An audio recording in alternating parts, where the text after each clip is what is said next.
Have you ever looked in the mirror and realized you've become a ghost in your own life? Have you ever experienced that cold, hollow sting of completing a job with excellence, offering a brilliant idea, or sacrificing your own needs for someone else, only to receive the deafening silence of indifference? Welcome to the era of the invisible man.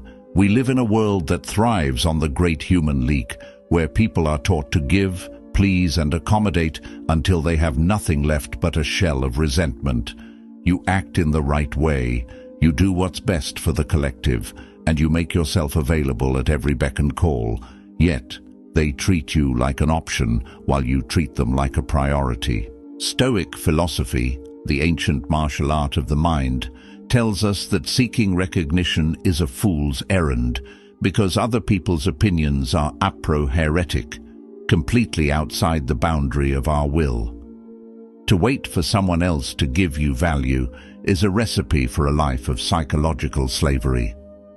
However, the Stoics also understood the laws of human nature and the mechanics of the internal citadel. There is a way to shift the gravity of your relationships. There is a method to stop being a beggar for attention and start being a sovereign of your own space. Today, we are not just talking about tips.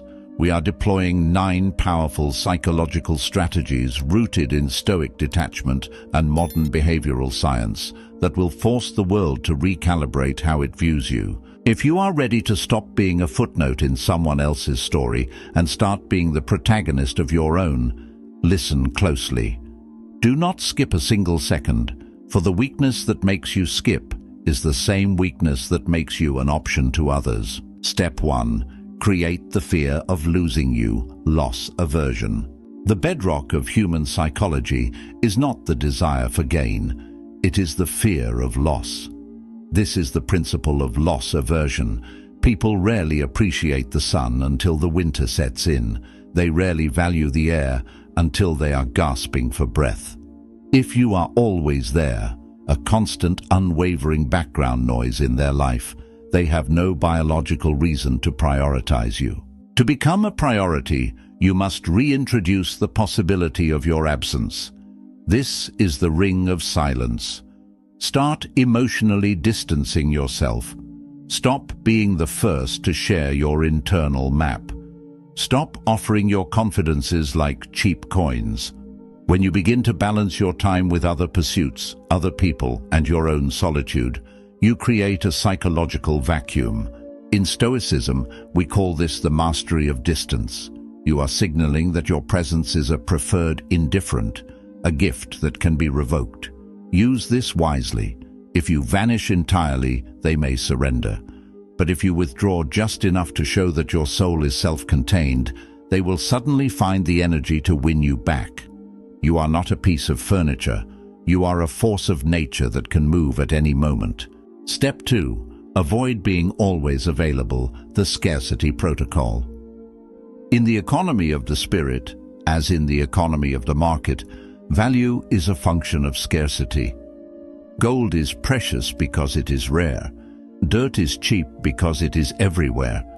If you consistently adapt your schedule, cancel your plans, and jump the moment they snap their fingers, you are telling them that your time has a value of 0.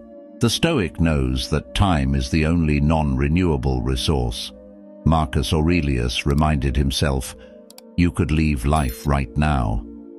Why then would you give hours of your finite life to someone who treats those hours like trash? To be a priority, you must become less available. This is not about playing games.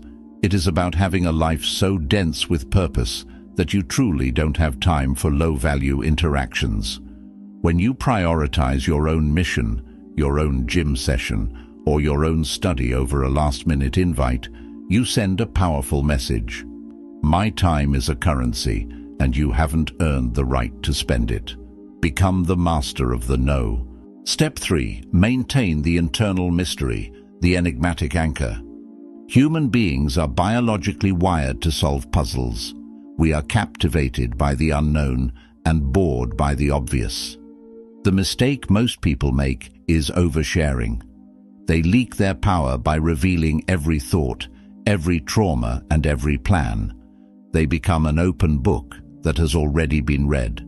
The Stoic is a citadel. Give hints of your hobbies and interests, but never disclose the full map. When asked about your past or your plans, answer with a calm, vague precision. You aren't being deceptive, you are being selective. By maintaining a masterful pause and a layer of mystery, you remain an enigma that requires constant investigation. You become a challenge to be understood. As long as there is more to discover about you, there is a reason for them to keep you at the top of their mind. Let your results speak. Let your character be felt, but keep your inner chambers locked. Step 4. Allow them to invest in you. The Ben Franklin effect. There is a profound psychological quirk. We don't love people because of what they do for us. We love them because of what we do for them. This is the investment loop. When someone invests their time, their effort, or their resources into you, their brain justifies that expenditure by raising your value in their hierarchy of priorities. If you are always the one giving, doing, and fixing, the other person has no skin in the game. They haven't paid for your presence. You must allow and even demand that they invest in you. Show them that your time is valuable. Do not always be the one to drive, to plan, or to pay. Make them wait. Make them put in the work to see you. In Stoic terms, this is testing their character. If they are unwilling to invest, they have revealed their lack of virtue. If they do invest, you have moved from being a convenience to being an achievement. Step 5. Prioritize your own needs, the sovereign standard. This is the most misunderstood principle of Stoicism. Self-prioritization is not selfishness. It is sovereignty. If you do not see yourself as a priority, why on earth should anyone else? The world treats you the way you treat yourself. If you allow people to disrespect your time, ignore your boundaries, or treat your needs as secondary, you are training them to devalue you. You are the architect of your own impressions. Surround yourself with people who recognize your worth, but start by being that person yourself. If a relationship requires you to sacrifice your Stoic virtues, justice, temperance, courage, and wisdom, then that relationship is a poison. Prioritize your sleep, your health, and your peace. When you walk with the posture of a person who is their own best friend, the world naturally follows suit. Step 6. Don't make them the center of your life, the gravity shift.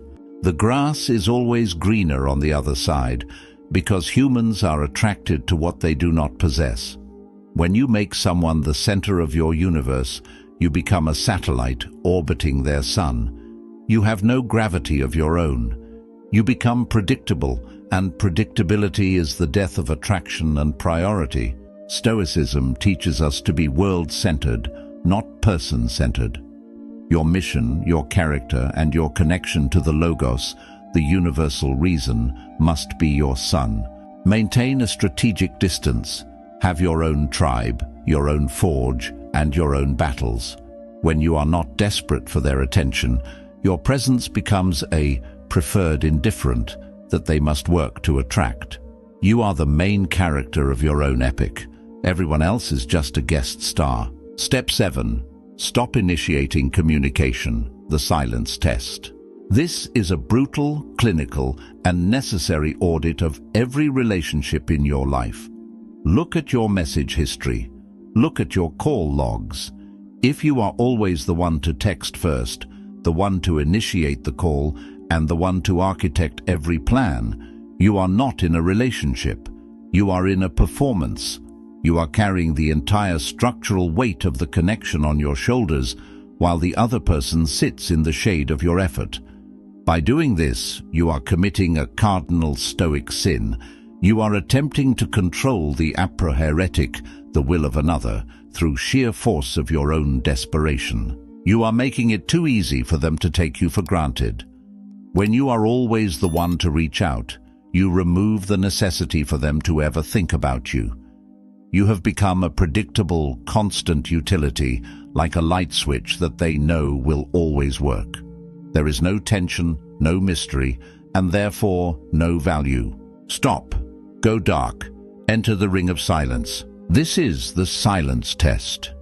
It is an intentional withdrawal of your energy to see if the connection has its own heartbeat. If you stop providing the life support of your constant initiation, does the relationship survive, or does it flatline? If the other person truly cares about you, they will eventually notice the psychological vacuum left by your absence. They will feel the shift in the gravity. They will wonder why the source has gone dry, and they will feel the biological urge to reach across the void and make an effort to fill it. However, if the silence remains unbroken, if days turn into weeks and the phone stays cold, then you have gained the most valuable, albeit painful asset a Stoic can possess: the truth. You have discovered that you were not holding a hand, you were holding a ghost. You were investing your vital life force into a void that offered no return. To realize this is a moment of supreme liberation. It is the end of the great human leak.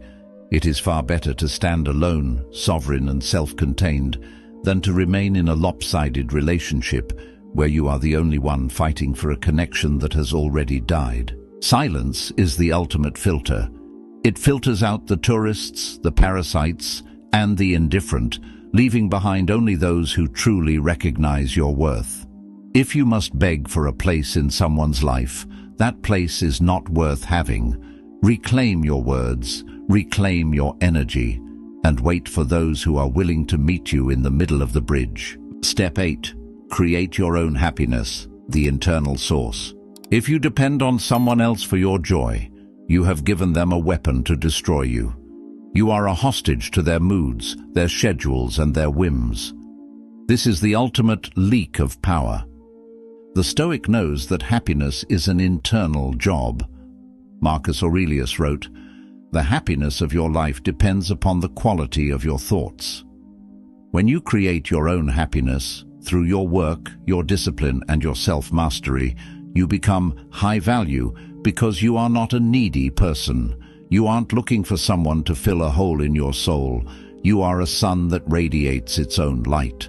People are naturally drawn to self-assured, balanced individuals. When you are happy without them, they will want to be a part of that happiness. Step 9. Be willing to walk away, the ultimate power. The most powerful person in any negotiation is the one who is willing to walk away and mean it. If you are afraid of losing them, they own you. If you are afraid of the silence, they control the noise. By showing that you have the Stoic courage to leave any situation that doesn't align with your virtue, you are sending the ultimate message: I do not need you. I choose you, but only if you meet the sovereign standard. This is not a threat. It is a boundary. The right person, the person of character, will naturally see your willingness to walk away as a sign of high value and will make the effort to keep you. The wrong person will let you go, and that is a victory for your peace. You are the anchor. You do not chase ships. You stay grounded, and the ships that are worthy will find their way to your harbor. Step 10. The mirror of indifference, reflective detachment. The world does not react to your feelings. It reacts to your actions. If someone treats you with coldness and you respond with a desperate heat to warm them up, you are showing that they have successfully disrupted your internal citadel. You are validating their disrespect. To be a priority, you must master the mirror of indifference. When someone pulls away or treats you as a secondary option, do not chase. Instead, mirror their energy with a calm, stoic detachment. If they are silent, you are silent. If they are busy, you are occupied with your own empire. This is not a game of tit for tat. It is the law of social equilibrium. By refusing to overcompensate for their lack of effort, you force them to realize that the bridge between you requires two builders. If you are the only one laying bricks, you are just building a wall for your own prison. Show them that your attention is a reflection of their investment. If they provide nothing, they receive nothing. Step 11. The master of the pivot, strategic non-reaction. Why are people so easily bothered in the modern age? It is because they have become emotionally fragile, their peace of mind tethered to the whims of others like a leaf caught in a gale. When someone insults you, ignores your messages, or attempts to belittle your worth, they are rarely acting out of strength. They are casting a line, waiting for the hook to catch in your throat. They are seeking a specific low-vibrational currency, your reaction. They want to know that they possess the remote control to your nervous system. They want to see your pulse quicken, your face flush, and your words become defensive. Because in that moment of reaction, you have surrendered your sovereignty and crowned them your master. The Stoic is the master of the pivot. In the school of the internal citadel, we learn that when faced with a lack of priority or a blatant slight, the most lethal response is not anger, it is a cold, productive indifference. You do not argue, for that gives them relevance. You do not explain, for that gives them authority. And you certainly do not complain, for that reveals a wound. Instead, you perform a psychological pivot. You take the raw, kinetic energy of that disrespect and immediately redirect it into the forge of your own advancement, into your work, your physical training, or your strategic growth. Imagine a scenario common to the mediocre. Someone cancels a high-stakes plan with you at the absolute last minute, with a flimsy excuse. The average person, the botherable person, sends a passive-aggressive text or spends the next 3 hours venting to friends about the disrespect. They have just allowed the other person to steal their time twice. Once, through the cancellation, and again through the emotional fallout. The sovereign person operates differently. They respond with a simple, detached, understood. No exclamation points, no questions, no hidden hurt. The very second that conversation ends, they pivot. They use that newly freed block of time to crush a complex task they've been procrastinating on, to hit a personal best in the gym, or to dive into deep study. When people realize that their attempts to diminish you or deprioritize you actually serve as a catalyst for your evolution, their perception of you undergoes a radical shift. They see that you don't have the luxury of being a victim because you are far too occupied being a victor. You become an elite individual in their eyes, not because you fought them, but because you outpaced them. You prove that your time is so valuable that even their absence is an asset to your empire. By pivoting, you turn their no into your more. Step 12. The high watermark, the law of excellence. Ultimately, people prioritize those who are undeniable. You can use every psychological trick in the book, but if you have no substance, the gravity will eventually fail. The Stoics lived by the concept of arete, moral and functional excellence. To become a permanent priority in the lives of high-value people, you must set a high watermark for your own character. Be the most disciplined person in the room. Be the one who speaks with the most integrity. Be the one who handles a crisis with a calm that makes others feel safe. When you become a person of rare value, a person who solves problems instead of creating them, a person who leads themselves, before trying to lead others, you become a cosmic necessity. People will prioritize you not because you made them, but because their life is objectively worse without your presence. You don't need to beg for a seat at the table when you are the one who built the table. The journey through these 12 strategies is now complete. You possess the blueprint for psychological invincibility. But remember the warning of Epictetus. A master is anyone who has power over the things you want or the things you fear. If you want their attention, they are your master. If you fear their rejection, they are your master. These 12 steps are designed to kill that desire and that fear. They are designed to make you the only master in your life. When you walk out into the world today, do not look for signs that these tactics are working. That is seeking external validation. Instead, look for signs that you are changing. Are you more silent? Are you more focused? Are you less botherable? The world will try to pull you back into the mud of mediocrity. It will try to make you an option again.